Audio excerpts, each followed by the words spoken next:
A paz do Senhor, meus irmãos. Boa noite a todos. Hoje, dia 28 de abril de 2020, quero deixar uma palavra muito simples e rápida que eu estou pensando hoje o dia todo a respeito disso. Tive um momento um pouco difícil, observei um amigo hoje perdeu seu pai, seu ente querido, e aconteceu algumas coisas e me veio este pensamento na minha mente, no meu coração. E é interessante, vou ler um texto aqui para explicar melhor. Daniel, capítulo 3, versículo 12, diz assim: há uns homens judeus que tu constituíste sobre os negócios da província de Babilônia, Sadraque, Mesaque, Abednego. Estes homens, ó rei, não fizeram caso de ti. A teus deuses não servem, nem a estátua de ouro que levantaste adoram. Só que eu quero ficar e frisar bastante este pequeno trecho que vai dizer assim: há uns judeus. Se você tiver a Bíblia, procure aí.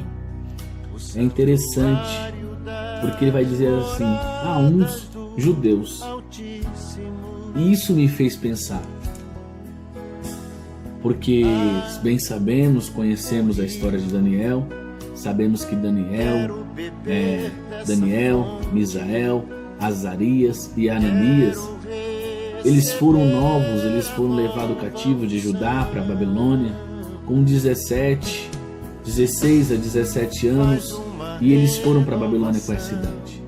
No capítulo 1, quando a gente já olha, vemos que Daniel, no seu coração, ele tenta não se contaminar com os manjares que o rei oferecia, porque o rei da Babilônia, ele teve uma ideia boa de fazer o quê? De tentar pegar esses meninos mais novos, que podiam ter de boa aparência, bem servidos, formosos, que tinham a capacidade de aprender com facilidade, de ensinar os costumes da Babilônia, a língua, a veste, como se portar perante o rei, perante a corte, perante os magistrados. E todos esses meninos foram escolhidos a dedo, e muitos dos judeus foram escolhidos. Só que Daniel, e ele oferece, o rei oferece manjares, comida do bom e do melhor, vinhos e tudo para aqueles meninos. Só que Daniel, no seu coração, ele diz: eu não vou me contaminar, porque isso não vem da minha índole. O meu caráter não é assim, eu aprendi a servir um Deus. E ele não se contamina, e Misael, Azarias e Ananias também não se contaminam. E você conhece o texto. Só que esse versículo 12, que vai nos dizer: há uns judeus que tu constituísse sobre os negócios da Babilônia, Sadraque, Mesaque e Abednego. Estes homens, ó rei, não fizeram caso de ti, e aos teus deuses não servem, nem a estátua de ouro que tu levantaste adoram. Irmãos, preste atenção nesse texto.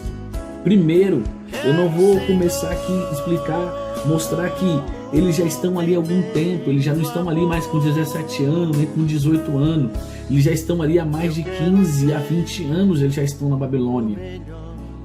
Depois dali já estão 15 a 20 anos na Babilônia, e o interessante é que eles são reconhecidos como judeus. Eles não são reconhecidos de outra forma. Eles não são reconhecidos como: você foi judeu e hoje você parece um babilônico. Não, eles são reconhecidos como judeus. Já estão ali há 20 e poucos anos, 30 anos, eu não sei bem ao certo, mas mais de 10 anos eles já estão ali, e eles são reconhecidos como judeus. Eles não mudaram a sua índole, eles não mudaram o seu caráter, eles são ainda reconhecidos como homens judeus. E é bonito isso, parar para reparar nas nossas vidas, Como é que nós somos reconhecidos em meio à sociedade que vivemos, em meio ao bairro que vivemos, em meio à família que vivemos?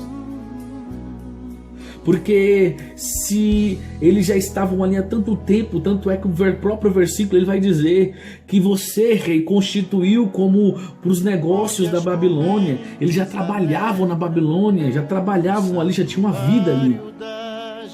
Mas eles eram reconhecidos como judeus, não era o trabalho que faziam eles, não era a regalia que eles tinham que mudou eles, não, eles mesmo com tudo que eles receberam ali, eles continuaram sendo caracterizados como judeus. A sua característica era de judeus, eles olhavam para eles e diziam: você é judeu. Ele vai dizer no texto que é muito lindo, ele vai dizer: ó, os seus deuses eles não adoram, eles não adoram os seus deuses, eles fazem pouco caso, porque eles não adoram seus deuses, nem a estátua de ouro que você levantou, eles se prostram. Rei, olha só como esses homens são, esses judeus são, eles são mau caráter, era bem isso que eles estavam falando. Aí a pergunta que eu faço novamente para mim e para você é: como é que estão te reconhecendo? Como é que te olham? Como o teu vizinho te olha? Como o teu pai te olha? Como tua mãe te olha? Como o teu filho te olha? Como as pessoas te olham? Te olham como cristão ou te olham como qualquer um? Ou já não tem mais um brilho do Espírito Santo? Ou você perdeu o brilho do Espírito Santo? Porque se você perder o brilho do Espírito Santo, é a oportunidade de você voltar e se render aos pés do Senhor e confessar os seus pecados e dizer: Senhor, eu perdi o brilho, eu já não tenho mais aquele brilho no meu olhar, me traz de volta a chama do Espírito Santo.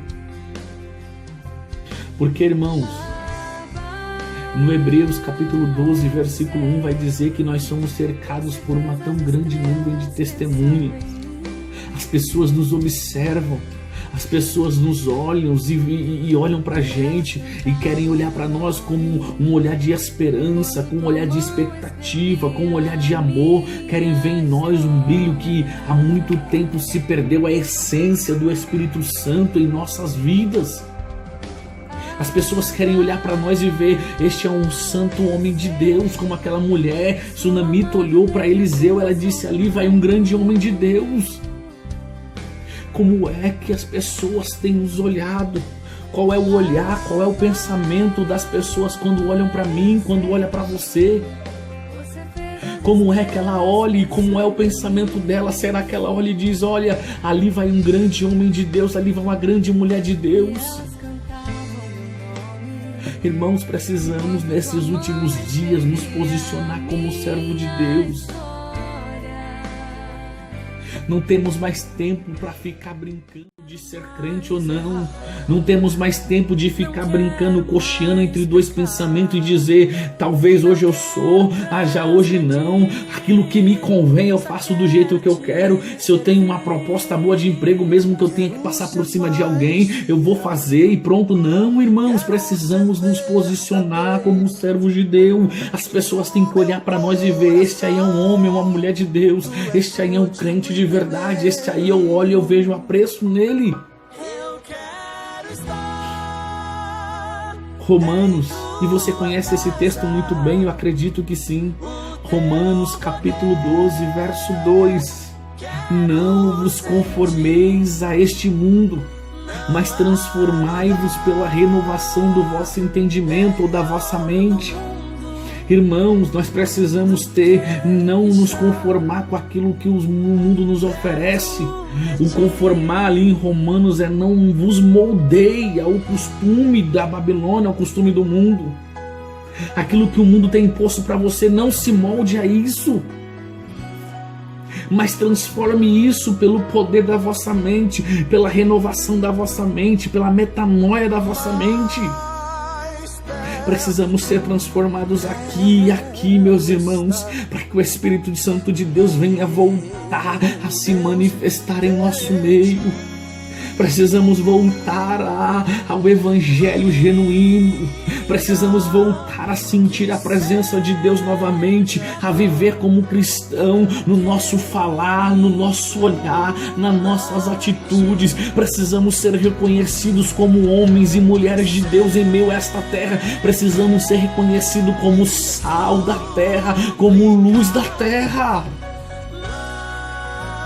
Porque está se acabando, irmãos, o momento, está se acabando o tempo da gente tentar ser. Nós não podemos tentar ser melhor, não podemos mais tentar ser melhor. Precisamos nos posicionar, precisamos nos prostrar agora, colocarmos na nossa mente, agora é a hora da decisão: ou vamos prosseguir como servos de Deus fiéis e tementes, ou vamos voltar a ser quem éramos, ou vamos viver uma vida desleixada.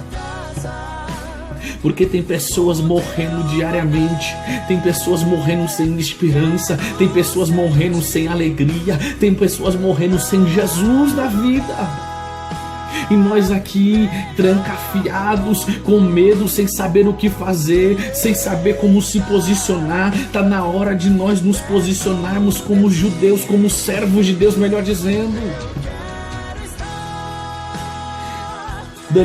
Eu vou ler um último texto aqui e eu encerro. 1 Pedro capítulo 2. 1 Pedro capítulo 2,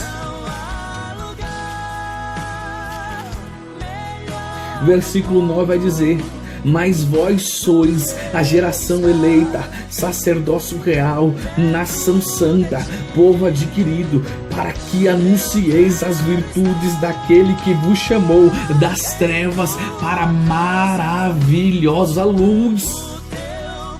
Irmãos, nós somos nação santa, na geração eleita de Deus. Nós somos sacerdócio real de Deus. Somos povo adquirido de Deus para anunciar as virtudes daquele que nos chamou, irmãos. Está na hora de nós nos posicionarmos. Está na hora da gente recuperar nossa identidade, que há muito está sendo perdida por este mundo. Está na hora da gente recuperar aquilo que a gente tem perdido, que é a nossa identidade como servo de Deus. Está na hora da gente recuperar aquilo que é nosso. O que é, Jefferson? É a nossa identidade de servos de Deus.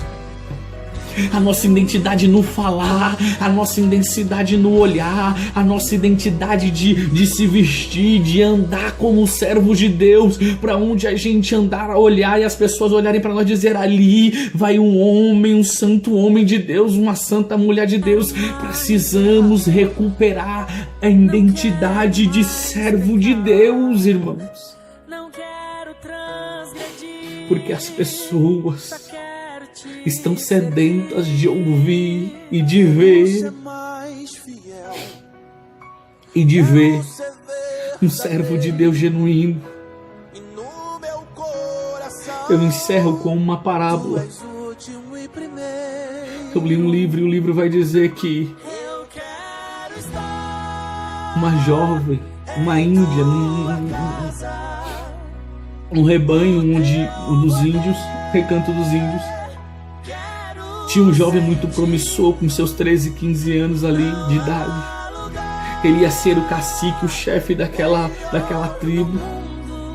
E quando uma doença muito terrível acometeu, pegou este jovem, e ele no leito de morte, ele olha para sua mãe com ele nos braços. Ela vai olhar para ele e dizer: mãe, se eu morrer hoje, para onde vai a minha alma? Para onde eu vou? O que vai acontecer comigo, mãe? E sua mãe, com lágrimas dos olhos, vai dizer: meu filho, eu não sei para onde você vai, o que vai acontecer, eu não sei. E antes dele morrer, ele pergunta por diversas vezes e a mesma resposta: eu não sei.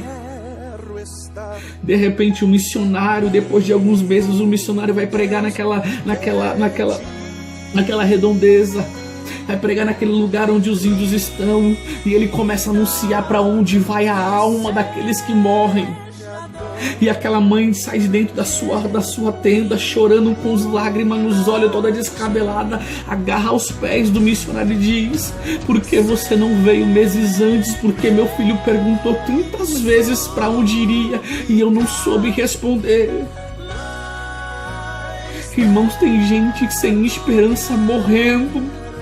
e nós não temos dado a esperança porque perdemos a nossa identidade como servos de Deus. Precisamos nos levantar e recuperar a identidade que há muito tempo tem se perdido neste mundo. Voltemos, irmãos, a recuperar a identidade perdida do Evangelho em nossas vidas. Oh, aleluia.